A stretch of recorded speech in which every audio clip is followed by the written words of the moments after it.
Season 7 of Sun Coaches Podcast is proudly brought to you by Titan Sensor. Season 7. That was my number in high school, so maybe this will be lucky for us. We'll see. You know, I've learned over time that when somebody's talking about something you really don't want to talk about, you just can always throw in there, hey, I knew this guy once, and then just pretty much make up whatever you want to, and they won't listen to it. They'll get off track. And you don't have to talk about the uncomfortable thing anymore. Coach, like we do every week, tell everybody where you grew up and where you're from. Sun Coaches Podcast, where not everybody has a funny story, but everybody has a story. Hope you enjoy Season 7 of Sun Coaches Podcast. Sun Coaches is proud to partner with Titan Sensor for Season 6 and 7. Titan is made in the USA. Proudly founded and based in Texas. When you connect with Titan, you are not alone. You can collaborate and share templates with other coaches across the country to build reports and foster competition. Used by programs such as State 6A Georgia State champion Grayson High School, Titan can tailor a package to fit your needs. The eye in the sky never lies. Improve your team's performance with Titan.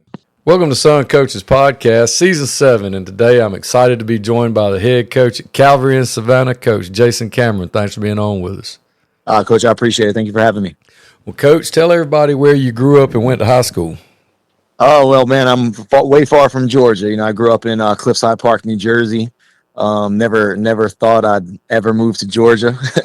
Never been to Georgia, and so I met my beautiful wife up there. But I grew up in Cliffside Park, New Jersey. Played football, basketball, and baseball there, and even attended college up in northern New Jersey, not too far from home.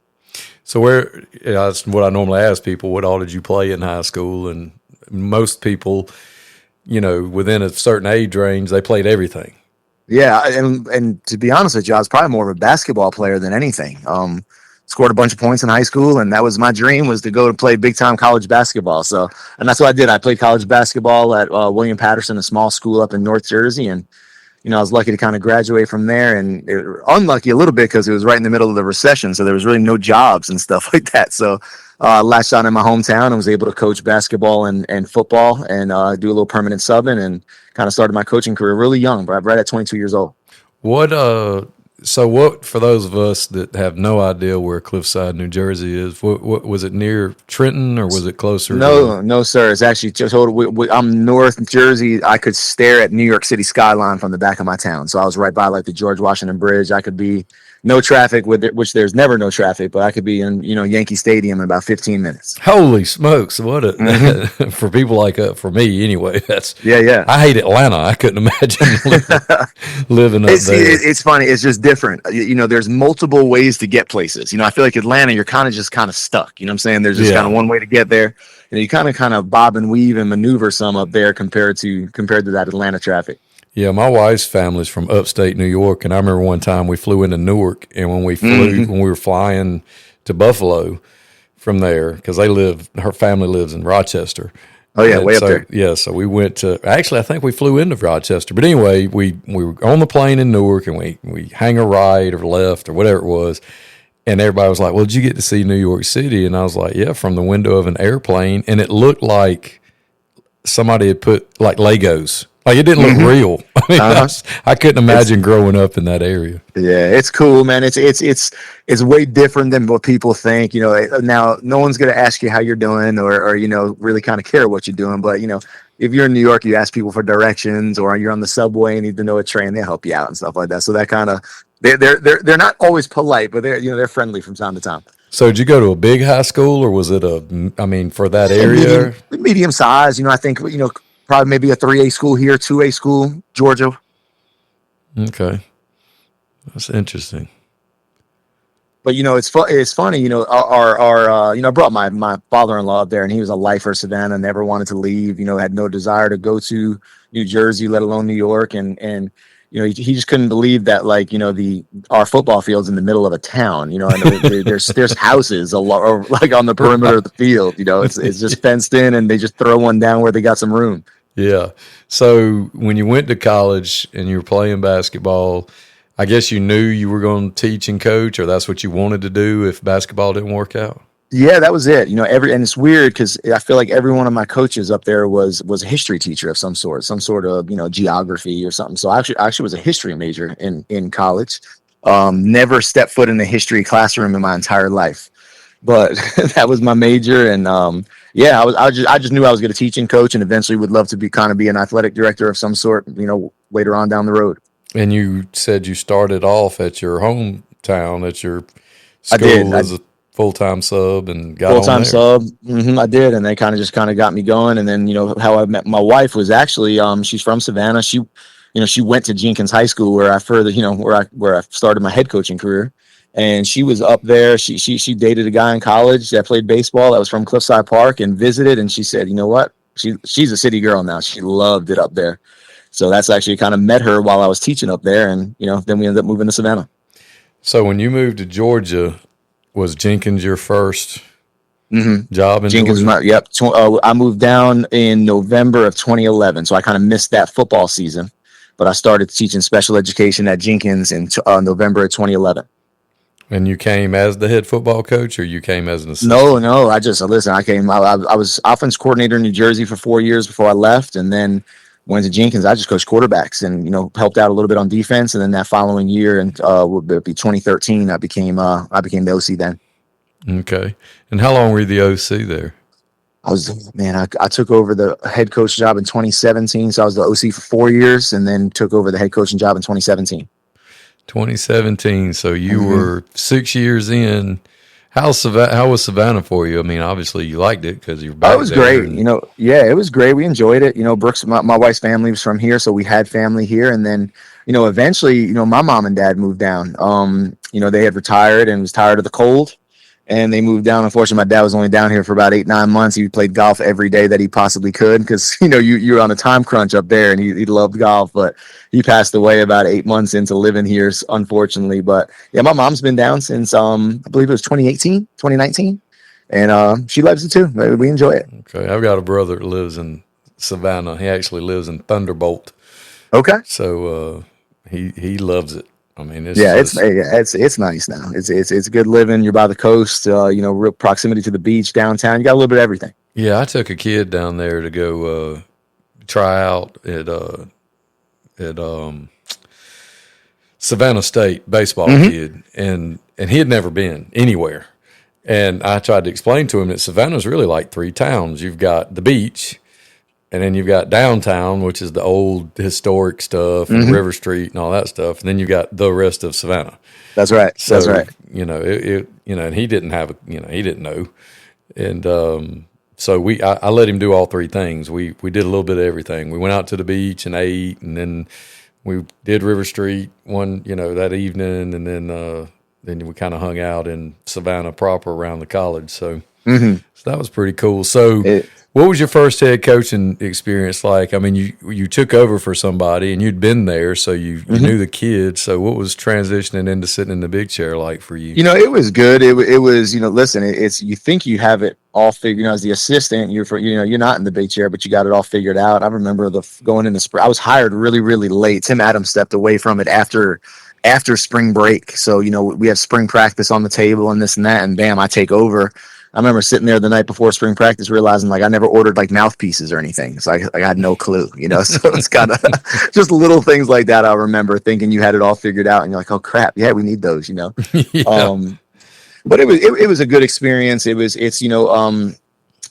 you coach in Chatham County, you don't have the most resources. That's that. So from you got to do a lot on your own. You fundraise on your own. Our most successful year there, my last year, we went to the semifinals. We didn't have a home practice field or a weight room because of construction. So it's just, you kind of learn to adapt. And I'm glad I did that at a younger age, I guess you could say. I just feel like it's kind of made me a better coach. I've done walkthroughs in the lunchroom before. I've done conditioning in the science wing because it was the longest hallway to run. So you kind of make do. Yeah, you definitely have to do that, and especially, especially when there's construction going on, there's things you just can't control. I know right now they're building a track around our practice field, so we either practice in the stadium or we practice on the cross country field, which has about a 37-degree tilt to it. and there's no, we had to paint lines and do all that Yeah, other yeah. stuff. But kids are literally running downhill. So I can finally say I've got a downhill running back now. No doubt. Yeah, yeah. I'll tell you, and that's probably one of my favorite things to do as a head coach was paint the practice field. I absolutely loved it. That was my job. I didn't want my assistants doing it. Heck, I wasn't paying them enough to do it. And I would, once we got the template now, getting the template's awful. But once you had it, I enjoyed just throwing some headphones on and going out there and painting the practice field. Well, crap, Coach, now that they've got Turf Tank, that's what we use. And that thing is, man, I remember last year at school I was at, got it. And when that guy came and did the presentation, I sat out there and watched for 3 hours just shaking my head like, this is the most awesome thing I've ever seen in my life. It's amazing. It's amazing. And I'm like, well, what if it's wrong? He's like, it ain't going to be wrong. He's like, that's my thing. Your fences might be wrong. Your goalposts might be wrong. This is not going to be wrong. That's amazing. I always wondered how that stuff works, man. It's amazing to me. I'm 39 years old, but I'm probably the least technology person you'll ever meet. And like how that thing just paints an entire football field is amazing to me. Oh, you should see it. It's something serious. And I don't even know how people that still have grass fields and have a lot of facilities. I don't know why you wouldn't go with them to do that, because it's just, it saves so much time. So much better. But I get it. I'm a cut the grass guy. Yeah, like I'd rather cut the grass if they paid me the same amount of money to cut all the school grounds, the athletic facilities as they do to teaching coach. I would just cut grass. Oh yeah, listen, I have a good buddy of mine. He's the head softball coach at Effingham High School. He does a great job. He was the head softball coach at Vidalia. He books his hotels for Columbus the year before. He's getting back there type of guy, and he that's his thing, man. If he could live on a lawnmower, coach softball, and cut grass, that would be his life right there. That's what I'm talking about. So, how long you were the head coach at Jenkins for? What, 3-4 years? 3 years. I was head coach for 3 years at Jenkins, and I left in 2020 to take the Vidalia job. Okay. And that was a funny story too, because the day that I was hired in February, Chatham County wouldn't let me out of my contract until I believe it was March, and the first day in Vidalia was the day the world shut down for COVID. Oh, awesome! Yeah, so I ran a football program in Vidalia, Georgia, from Savannah, from a computer. There you go. Yeah. Well, you said you had to adapt, adjust, and overcome. So yeah, that's right. So what prompted you to jump on the Vidalia Indians train up the road? Just better resources. Of course, it was obviously, from a financial standpoint, it was something that we couldn't pass up. It obviously, it was a storied program. And as far as, Coach Stroud and I have had a relationship for a long time prior to me even coming to Calvary. And the rumor was that he was taking the Vidalia job. And, I was kind of still green to Georgia in the sense of knowing how much success he had at Toombs. And I wasn't really accustomed to the Vidalia Toombs rivalry yet. So I didn't realize that, man, I don't think he can take that job, from being coaching at Toombs. That's kind of like, I don't think his wife would have let him do it. I think, she's the biggest Toombs lover and Vidalia hater there is. So I don't think she would have let him do it. But I actually called him and said, listen, coach, if you're taking Vidalia, I want to be considered for Calvary. And that was, like I said, in 2020, which is funny. And then we talked and he said, no, this is something that you got to go for. You're a perfect fit for it. You should. And he obviously made some phone calls for me. And, listen, we went up there. I applied for it. Brooke and I went up there on a Sunday and just drove around some. And I said, listen, Brooke, it's going to be different. There's no doubt, but difference not terrible. And, we could adapt to things, and it'll be a great experience for us. And it was a great experience. We met great people, and it helped me in my coaching career be ready for a job like Calvary.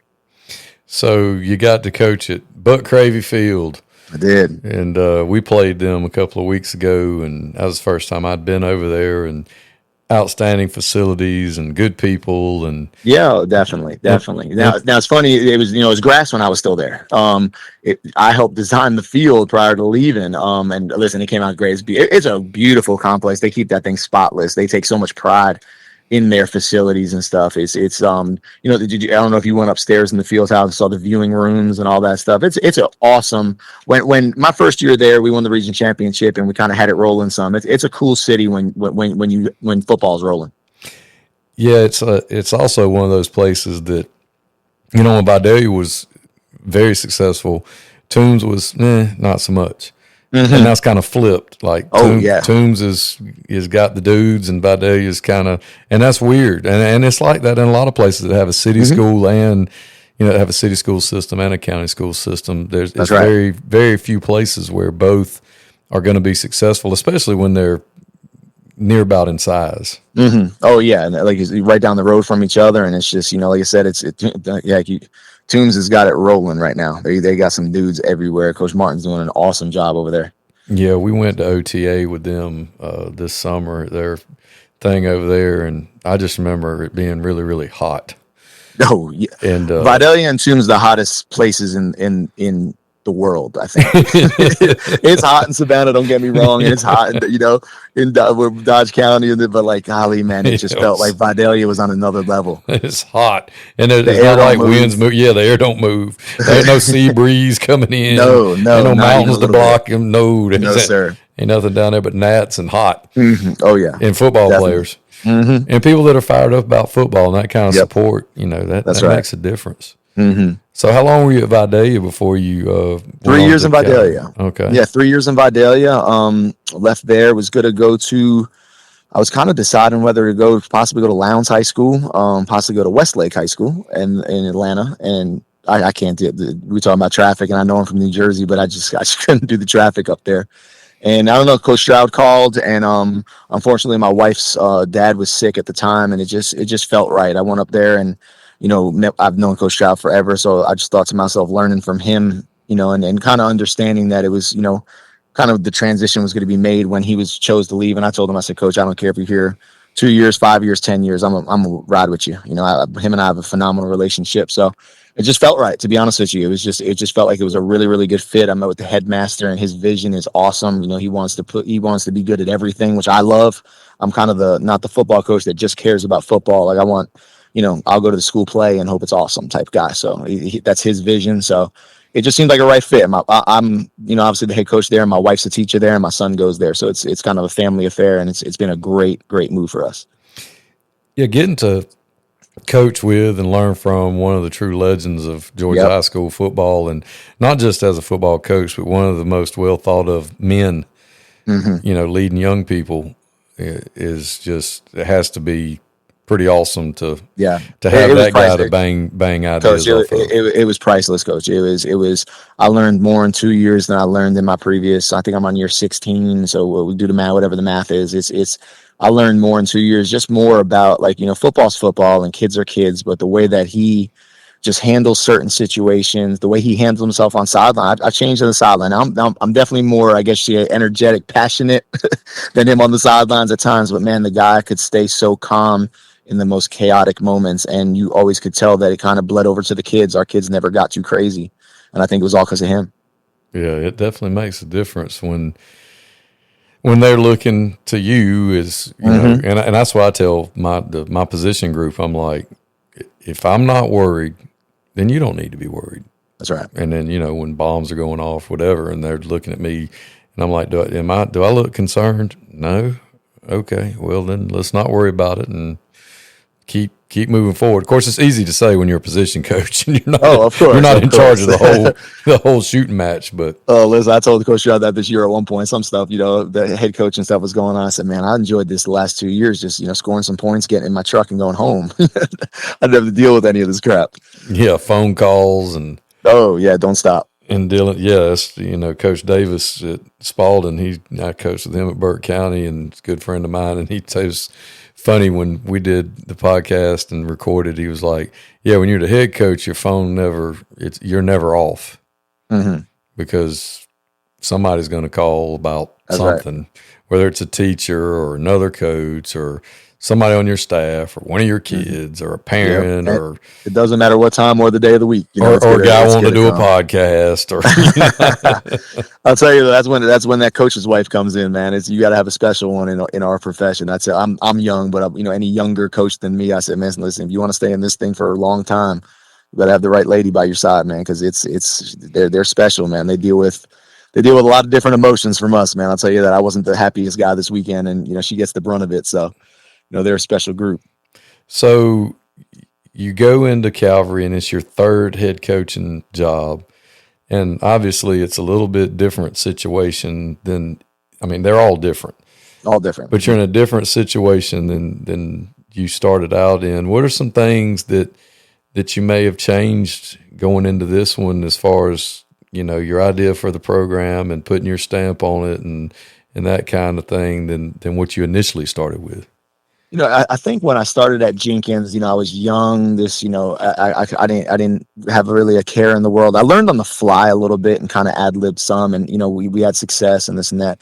Vidalia, I went in kind of something that I'd never do, kind of trying to appease people, I think, at times, and I wanted to make sure that I was kind of doing it the right way. This one, I kind of walked in and I said, I'm obviously gonna, it's a tradition, it's the foundation's laid and this and that at Calvary, but I'm gonna do it my way, and I'm gonna do it. I'm gonna bring some new things onto the table and continue to grow on some of the old things rather than kind of falling back to what we've always done it this way type mentality. So I think that's probably the biggest kind of difference. I'll tell you the best thing that happens to me is first private Christian school I've ever been a part of. So being able to growing my faith has probably been, and my family's faith has probably been the best thing that's happened to me, better than any win or loss that could happen.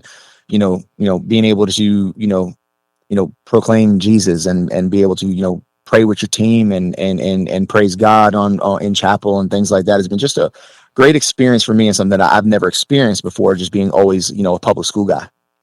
Yeah, that makes a huge difference. I know last week I had Tommy Lewis on at Landmark Christian, and he's always worked at private Christian schools. And he said it was for that reason that he's always done that.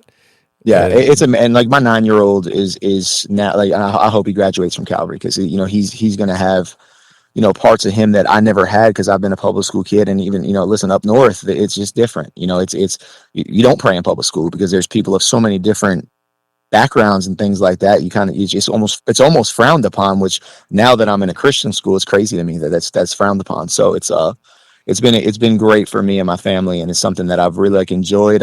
We have a team chaplain, Pastor P, we call him, and I just lean on him so much because he's a coach, which is awesome. He helps with our baseball team, he helps with our football team, but he's our team chaplain. So I lean on him so much, from the faith side of things, and guiding me in the right direction with it. So that's been another resource that I've had at Calvary that I've never had before.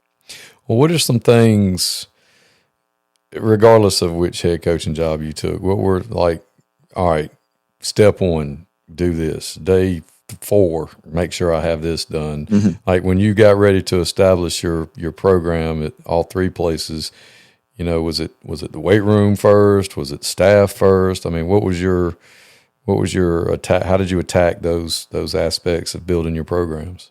Yeah, the biggest thing I think is you always got to focus on the weight room first, and have your strength staff, if it's not yourself, kind of in place first, because they're with your kids every day. And next was our staff. I'm big with.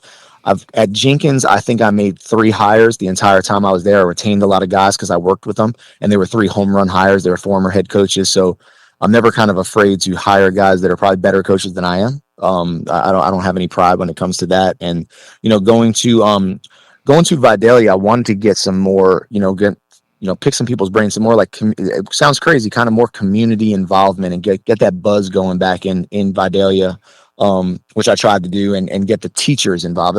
I think every stop that I've made in R3 I really, really tried to bridge the gap between sport and teacher. I think, there's sometimes as the head football coach, you don't always have the greatest relationship, or sometimes there's a power struggle with you and the teachers. I try to kind of mend that gap really, really early with getting them involved in the program. We started up something in Vidalia, which was awesome. We called it My Jersey, Your Impact. I don't know if you saw it on Twitter and this and that, but we each on senior night, that afternoon, we had our seniors kind of make we framed it and this and that, and they handed it to a teacher that impacted them with their jersey, and asked them, you don't have to wear the jersey to the game, but just bring it with you, because how much you impacted me throughout this entire time. So just little things like that to try to bridge the gap between teacher and sport. And I think that's been a huge success. And with Calvary now, the biggest thing is I'm not just head football coach. I'm technically the program director for, pre-K through 12th, because we got that on campus. So I try to be heavily involved and hands-on with, all aspects football at Calvary. That's awesome. Because you literally get to watch them grow up. It's really, we have on Monday nights, it's flag football that's got ages, first grade through 4th. My son plays for our little 10U team that we have called the Crusaders. Then we have, 5th through 8th play, and then obviously, our JV and varsity team. So it's busy now. We're busy Monday through Friday, but it's worth it, man. I love being hands on. I'm very hands on with our parents. They all know me. They all have my phone number, email, and like I said, pre-K through 12th. And if there's an issue or even something to brag about, I love hearing about it. Well, everybody these days, the latest buzzword over the past couple of years has been vertical aligned and making sure you're aligned with administration. That's right. And you can't be much more aligned than pre-K through 12. Yeah. And again, when you have a headmaster, because like I learned this too. I learned this, administration is super important. When I was at Vidalia, I was hired by John Sharp, who's probably one of the greatest guys I've ever met in my entire life.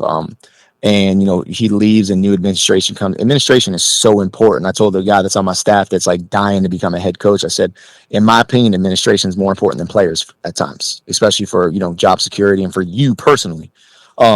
And so our headmaster at Calvary is a former football coach. He actually coached with Donald Chumley coached him, and then he went back and coached with Donald Chumley, who was his offensive coordinator at times. So he's a sports guy. He's a football guy. So it's a great guy to work for. He just gets it. Yeah, that makes a huge difference, especially when you get sometimes administrators roll in and they come from other places and they don't really understand, they may have come from Odessa, Texas, or, somewhere right. like that, and they're at somewhere in Georgia that ain't. Yes. And I don't understand why we're not winning. Well, you ain't where you were.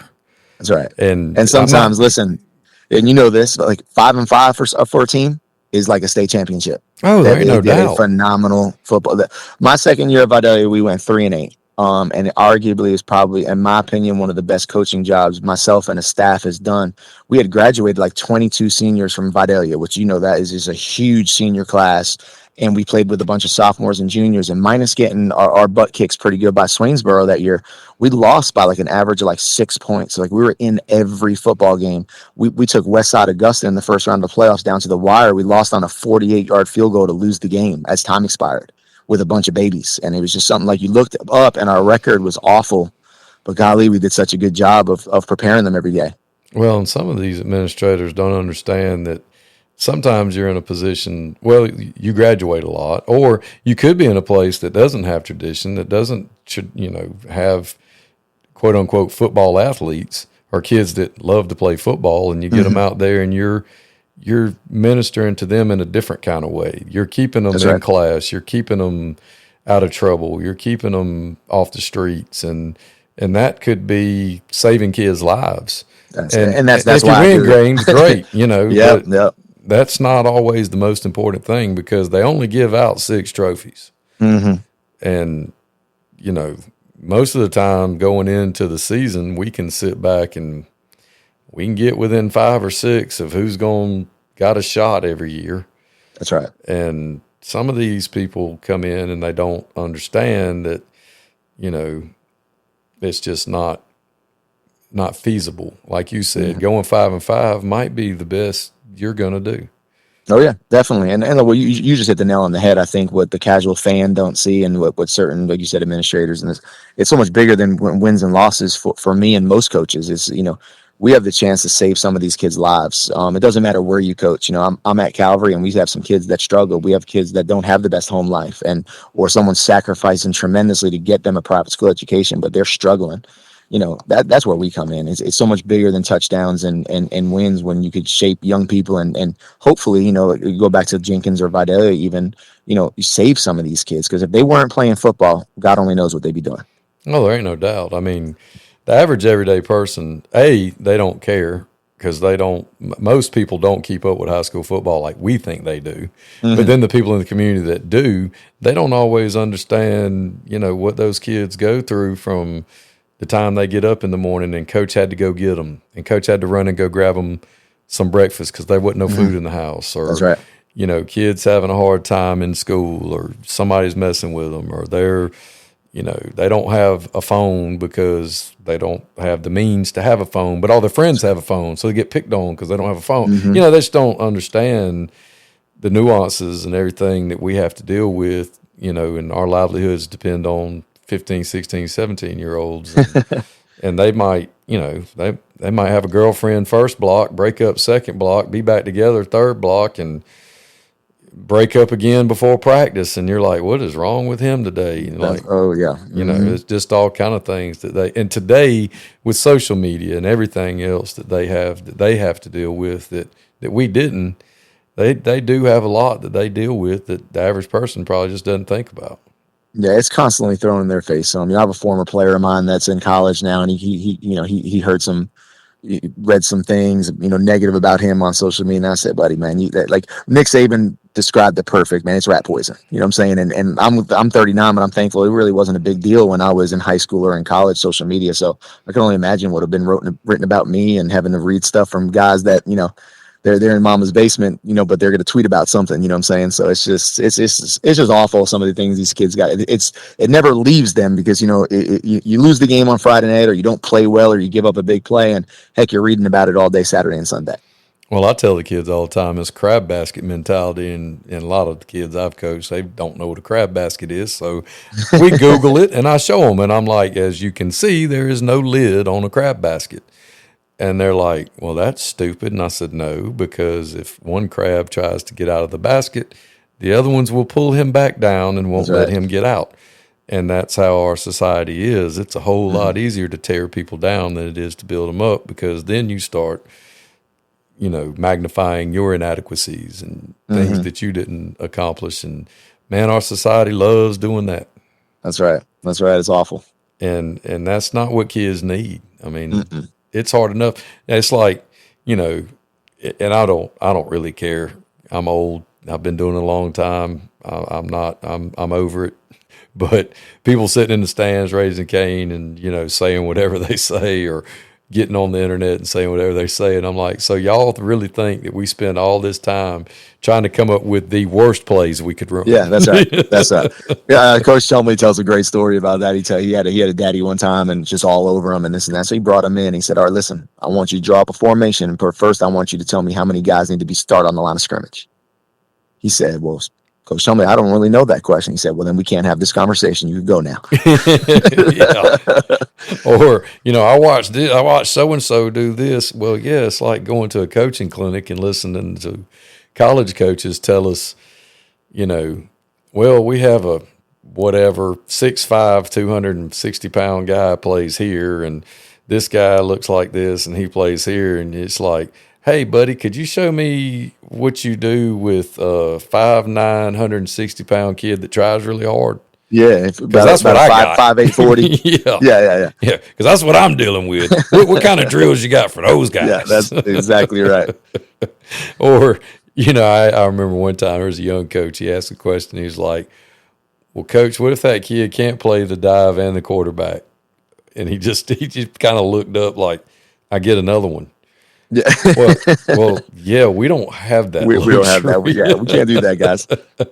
So there's a lot of that goes on. I was in class the other day. I share a classroom with another teacher, and because I co-teach, and we're both SPED co-teachers, and he saw that I had Huddle pulled up, and he was like, now what is this? I mean, he's a super fan now. He goes, he goes to everything. He's a great guy. He supports the kids no matter what. He's like you said, if they're having a play, he's there. Softball, he's there. I mean, he's just supports the kids. And I said, well, this is what we use to break down film, and the kids have access to it. And he's like, so they can see this? Yes, sir, every day. And he was like, wow, makes you wonder how they ever make mistakes. And you're like, no, because they're kids. Yeah, we know what's coming. We know what they're going to do. We read that multiple times. But heck. Believe it or not, we practice that. Yep. Might not look like it on Fridays. But. Well, I've been there before where it looks like we didn't practice a lick, but we practice it over and over again. But like you said, can't get it wrong. Oh, yeah, and our livelihood is dependent on the 15 through 18-year-old executing the game plan. Yeah, it's awesome. So what how has spring practice and summer preparation changed for you at the 3 stops? Or have you kind of kept it the same? I kept it the same, and I kept it the same coming into Calvary, and it was kind of new because they never really did spring practice. Coach Stroud is just an old school 2 scrimmage guy. They did some sort of like kind of combine type thing. They ran 40s and did things like that for when the college coaches came. And I said, listen, new coach, I want to kind of come in here and create a buzz, and let's do spring football. I also like it too, because spring is when this during the season, we kind of have our hand on them all the time, and we can, run them and sit them and do everything in between. So we kind of have, our hand around their throat a little bit more than in the spring when it's, weather's getting warmer again and everybody's ready to get out of school. And that's when people get in trouble. So I just love doing spring practice, for that reason also. And, I said, what, we're going to do spring. I actually reached out to Franklin Stevens and asked him to play a game, and we got that set up on a date that was good for both of us. And I was ready to play without my starting quarterback. And I almost did. Calvary won a state championship in baseball, and I think he practiced 3 days and wound up playing about a quarter or two. But it was kind of just bigger than that for me. I just wanted to kind of get in there, get hands on the kids really, really quick as the guy in charge, and get my new staff members involved also. And it was a huge success for us. It was an awesome spring. We kind of saw where we were at, and summer came in, and 4 days a week, kind of standard, nothing crazy. A few 7-on-7s in June. Went to Calvary's first padded camp. We went to Statesboro High School for a padded camp, which was really cool. And then kind of slid it right into the acclimation period. Yeah, the spring thing, especially for a school the size of Calvary, you're sharing athletes. Like you said, your quarterback's over there playing baseball. You got kids running track. You got kids playing golf 100%. And tennis, and it gives some of those younger kids some reps, though. And that was my thing. So we brought some of our, the 8th graders that were at Calvary came and participated. So that was awesome, getting them kind of acclimated early. And then it wasn't about, and we were playing Burke County, which was probably a dumb decision on my part. I gave first-year defense coordinators, Coach Myros and, Coach Chumley's on our defensive staff too, a great game plan to prepare for with their wing T stuff. But, to me, I didn't really care what the result of the game was. It was just more like, man, we're going to get 10 days with these guys, and we're going to enjoy every minute of it. Well, another thing too, and we've mentioned this several times, it's come up with guys, is when you OTA with people and go to padded camps, or you do a spring game, and even your scrimmages, it's good to do them with somebody like Frank because they get it.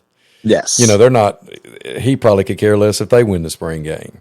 Coach, and they're not going to try to beat you by 1,000. And if you say, hey, we're going to play the young coaches, or we're going to play the young kids this quarter, you don't have to look out there and well, that's the biggest 9th grader I've ever seen. Exactly. Coach, we gave each other formation, plays. It wasn't, we didn't want to prep for each other. It wasn't like, hey, I wonder if he's going to run that belly option stuff that he showed last year. No, it was like, Coach, we're running this. The quarterbacks were dead, so we didn't, right. Wasn't like we had to worry about quarterbacks. Coach, these are the formations I'm going to run. These are the plays I'm going to run.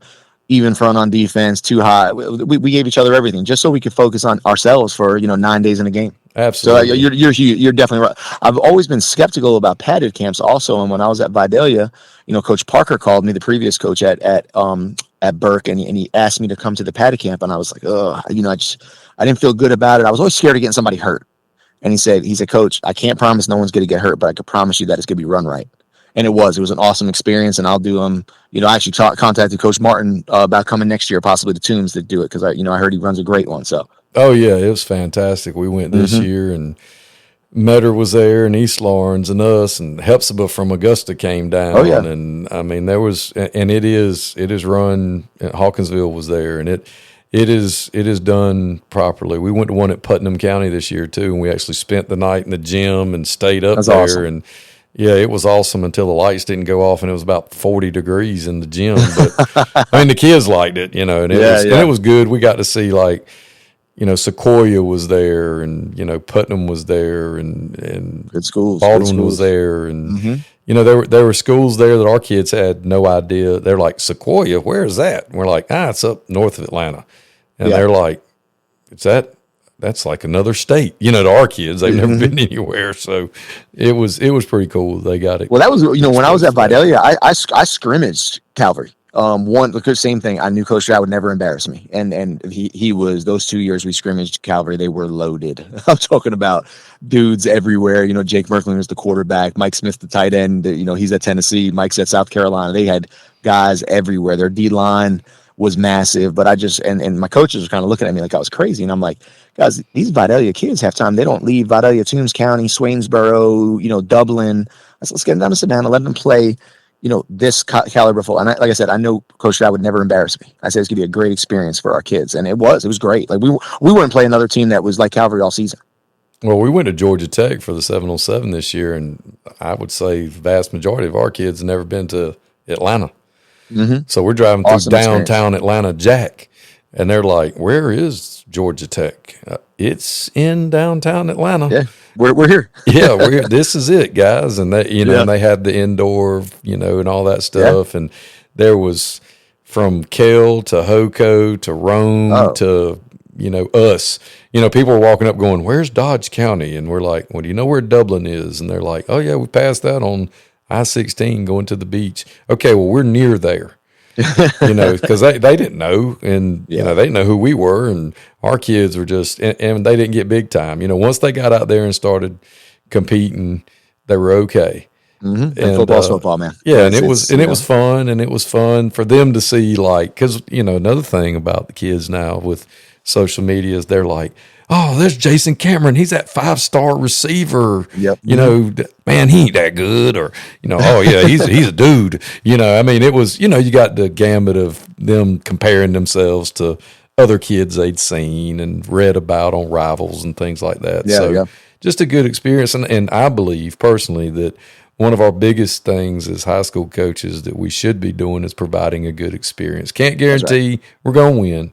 But I do have some control over whether or not your child has a good experience. Mm-hmm. And it's like, I'll tell you, talking about experience, we did something that I've never done before. Coming into Calvary, like the culture was set. It was great, but I wanted to just continue to expand on it. Because unfortunately, when you have some of these, these highly recruited kids, you could have a team of individuals sometimes, or at least 2 or 3 that are kind of on the outskirts.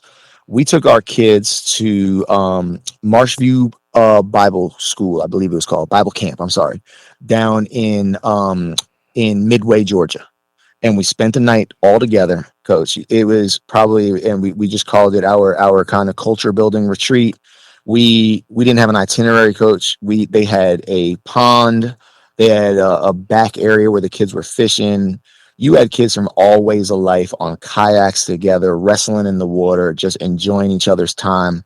We built team goals afterwards. We did a big, huge team dinner, a team movie. But that about 24 hours that we were there was a huge point in our season, and it happened in June. We developed so many bonds on that trip. The kids absolutely loved it. It's probably, I will do it as long as I'm a head coach. I will do that every single year to start the season. Well, that's awesome, because that's an experience that they'll remember that more than they remember what happened. Game 2 in the second half. They still talk about it. They still talk. We reference it at times. We won 2 really tight. We beat Oceanside Collegiate out of South Carolina. They actually just beat Dutch Fork, which was the #1 team in South Carolina. We beat them 59-49 in a complete shootout. And after the game, and it was just up and down. We jumped out early. They jump up on us. It was just a roller coaster ride. And after the game, you had like 3 or 4 kids say, "Coach, this all fell back on what we talked about during our retreat." About team, and I was like, man, it just made me smile, man. It just made it even more like such a success it was. Well, how's the season gone? I know y'all dropped a tough one last week, and you're on a bye week. But what were your thoughts going into this season, and how are things working out so far? We were young. I don't think that's what people don't. We have 8 seniors. One's a kicker he's awesome, but he's a kicker, and I lost 2 to injury. So we're kind of rolling with a super, super young talent. Now my junior class is super talented. Got a really good young nucleus, but at times, we show our youth. And I thought that happened a little bit Friday. Some showed our youth some, but they are a phenomenal group of kids. They are just so bought into what we're talking about. They work really, really hard, and they're a very tight knit group. It's crazy because we lost, and I've been part of losses before where kids show their behind a little bit or highly upset and almost uncontrollable at times. Now they were angry now, and they were upset, but man, just the vibe with them about like, hey man, we got to come closer together than ever now. Hey, chins up, this and that. Hey, all we could do is go back to work on Monday. It was just a really, really good vibe in the locker room, and it's a really, really good group of kids. I think we'll be, if we continue to improve and continue to progress, I think hopefully we hit the ground running come playoff time. Yeah, that was something we talked about with our loss, and we got beat. I mean, there was ain't no nice way to say it. Ain't no excuses. Their heart speed was higher than ours. They made fewer mistakes than us, and we lost the 3rd, 4th game of the season. But then we started thinking, well, this could be a blessing, because that's right. It pointed out some things that we had to get corrected, and things that, it's not going to kill you early. And we'd much rather try to address this stuff week 3, week 4, week 5 then week 9, going into the playoffs or trying to get into the playoffs, and all of a sudden you realize, hey, we have the wrong person playing here, or we need to do a better job of how we handle situational offense or situational defense or whatever it may be. Yeah, heck, ours is red zone offense. That's been our focus these last 2 days in the bye week. Was we were in the red zone 4 times and kicked 4 field goals. Just can't happen, and it was a mix of play calls. It was a mix of not making plays. It was a mix of the right play call, wrong read. So we're like, you know what? We're gonna get to the drawing board, and we're gonna dissect and dive into our red zone offense, and we are going to dissect our overall, ability to cover and tackle in space. We've tackled in space a ton this week because we think that's our biggest deficiency this first about 4 games. So who do you guys play coming out of the bye week? Well, it's funny. Our schedule is all over the place. I talk about Oceanside, and then we have to play Southeast Bullock. So you go Oceanside's 5 wide, and they threw it 50 times. Southeast Bullock is football in a phone booth. Then you go Jenkins is a little bit of both, and now we go Long County Power T. Power T. Oh, boy, Feaster. Oh yeah, man. So it's all over the place, man. But it's fun. That's why people talk about our region, and we have a 9-team region. So we went out and scheduled the best we could possibly schedule from South Carolina, and it was a great experience. But our region is super multiple in what you face week in and week out. Like I just went through it. It's Southeast Bullock split back veer, and now Jenkins is a mix of 10 personnel spread and then gets in the wing T. And now you got to go to, Long comes to us, but, that power team and Coach Feaster just keeps adding layers to the offense, like, play action pass game and different, ways that he disguises runs. It's heck to prepare for.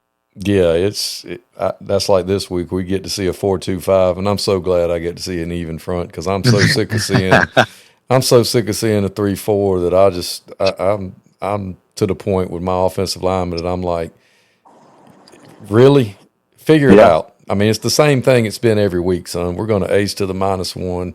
We're gonna kick this guy out. We're going to wrap to this guy, and it hasn't changed. At least this week, and I'm like, I don't know what he's going to be in. He might be a 3. He might be a shade. You're going to have to figure it out. That's right. And I love it. And, I get to look at the quarterback every now and go, hey, we'd really prefer to run power away from the A-gap defender, so it's a lot easier for my center to block back on a shade than it is a 3. Pick back a 1 at a 3. Yep. So if we call it wrong, if you could fix that for us, that'd be great.